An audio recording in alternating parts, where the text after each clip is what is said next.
Hello, नमस्कार. मी लक्ष्मी. सर्वांचं मनापासून स्वागत आहे. सर्वांना श्री स्वामी समर्थ.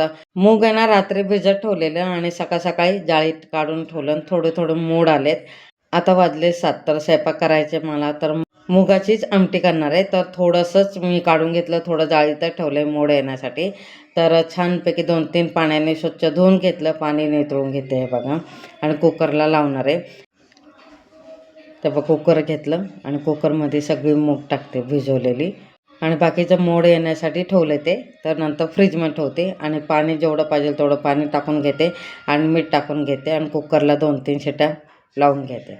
कुकरचे ना 3 शिट्या करून घेते आणि गॅस चालू करते. मिडियममध्येच ठेवते, फास्ट नाही. मिडियममध्येच ना 3 शिट्या करून घेते.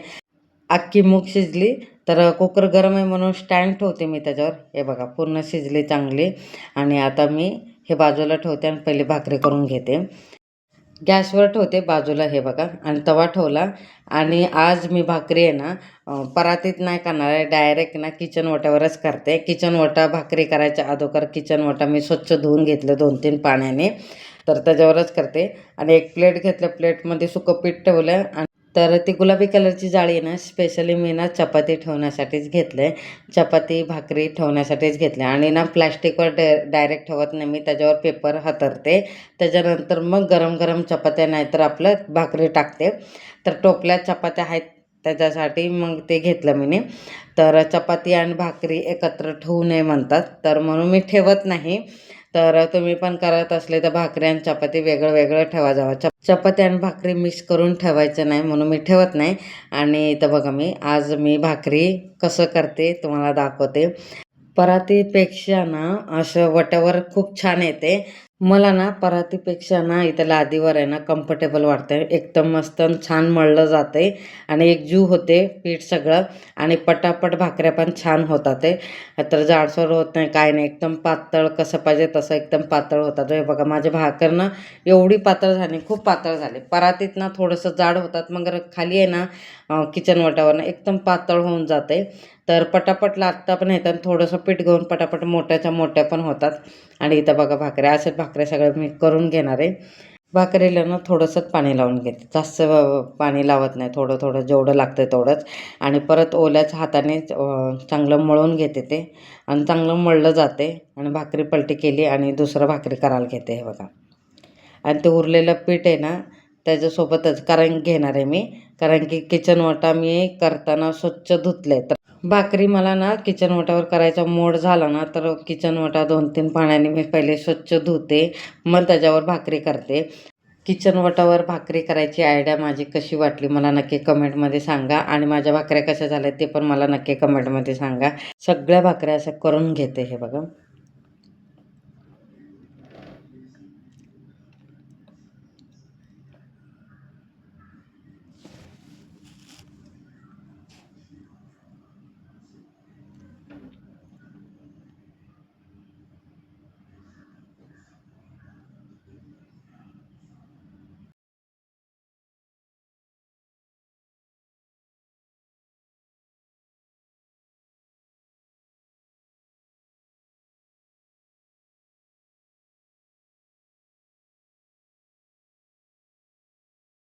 दोन भाकऱ्या तयार झाल्या. आता ना तिसरी भाकरी आहे ना तुम्हाला जवळून दाखवते. तर मी कशी करते ते दाखवते तुम्हाला जवळून हे बघा.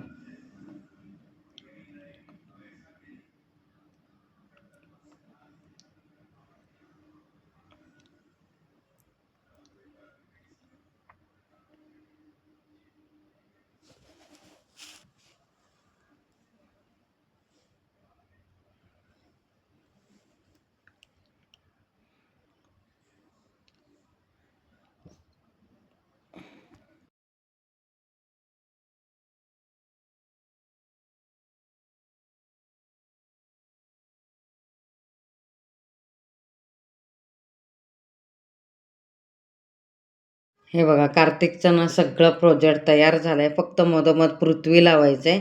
तर आतापासून कार्तिकचे पप्पा करतात. ते लाईट वगैरे सगळं जोडून घ्यायला लागलेत. ते करणारे तोपर्यंत मी सगळा स्वयंपाक करून घेते. तो प्रोजेक्ट मी थोडंसंच केलं बरं का. सगळा प्रोजेक्ट ना कार्तिकच्या पप्पांनी केलं आहे. कसं झालं प्रोजेक्ट तो पण मला कमेंटमध्ये सांगा. आणि उद्या सकाळी ना कार्तिकच्या शाळेत आहे ना सायन्स एक्झिबिशन आहे, तर त्याच्यासाठी सायन्सचं प्रोजेक्ट पाहिजे. तर ते सायन्सचंच प्रोजेक्ट आहे, तेच घेऊन आम्ही उद्या सकाळी जाणार आहे. सकाळी 9 वाजता. तर शाळेत त्याचं एक्झिबिशन आहेत ना, जाणार आहे. तर तेच त्यांची पूर्ण तयारी होईपर्यंत माझं इथं स्वयंपाक होतं आहे. तर इथं बघा मी कढई घेतली. कढईमध्ये कांदा, टमाटर, लसूण सगळं टाकलं आणि सगळे मसाले ॲड केले त्याच्यात. त्याच्यानंतर मग थोडंसं पाणी टाकलं आणि मला थोडंसं अजून मसाला कमी पडायला लागला म्हणून परत सगळे मसाले ॲड केले थोडं चिमूटभर आणि पाणी टाकून चांगलं शिजवून घेतलं त्याच्यात. हे बघा तेल सुटेपर्यंत भाजून घेतलं आणि मूग शिजवले ना कुकरमध्ये, मग तो सगळं टाकून घेतलं आणि मला थोडंसं पातळ पाहिजे होतं भाकरी आहे म्हटल्यावर. तर मी पाणी वाढवून घेते आणि त्याच्या अगोदर थोडंसं मीठ टाकून घेते आणि पाणी वाढवून घेते. चांगलं आमटीला ना उकळी येऊन देते. हे बघा उकळी आली की वरतून कोथिंबीर टाकते. आणि ही भाजी कशी झाली मला कमेंटमध्ये सांगा. कार्तिकचं सायन्स प्रोजेक्ट कसं झालं ते पण सांगा. भाकरी पण करून झाली आणि भाजी पण तयार झालं. आता आम्ही जेवून घेतो. मी तयार झाले, कार्तिकचे पप्पा पण तयार झाले आणि कार्तिक पण तयार झाला आणि आता आम्ही निघालो शाळेच्या एक्झिबिशनसाठी.